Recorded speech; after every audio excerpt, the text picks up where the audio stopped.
પોરબંદરમાં વ્યાજખોર ઈસમે 30,000 રૂપિયા 10% વ્યાજે આપીને 1 લાખ રૂપિયા વસૂલી લીધા હોવા છતાં પઠાણી ઉઘરાણી કરતો હતો અને ધોકાથી બેફામ માર મારતા ગુનો દાખલ થયો હતો અને પોલીસે આ વ્યાજખોરને પકડીને હર્ષ સંઘવીએ સૂચવેલ પદ્ધતિએ રિકન્સ્ટ્રક્શન રૂપે વરઘોડો કાઢ્યો હતો, જેના વિડીયો પણ સોશિયલ મીડિયામાં વાયરલ થયા છે.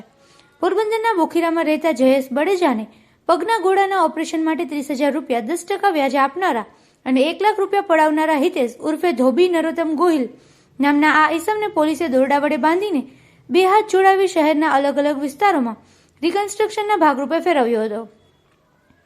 અને જાહેર જનતા પાસે 2 હાથ જોડી માફી મંગાવી હતી અને બીજા લોકો પણ પોતાના જેવું કૃત્ય કરે નહીં તેમાં આ ઈસમ જણાવતો હતો. જોકે પોરબંદર શહેરમાં એવી પણ ચર્ચાઓ છે કે અમુક પોલીસ કર્મચારીઓ પણ મોટી રકમ વ્યાજે બીજા મારફતે ફેરવી રહ્યા છે, ત્યારે જો આ બાબત સત્ય હોય તો તે અંગે પણ તપાસ કરવી જરૂરી બની છે.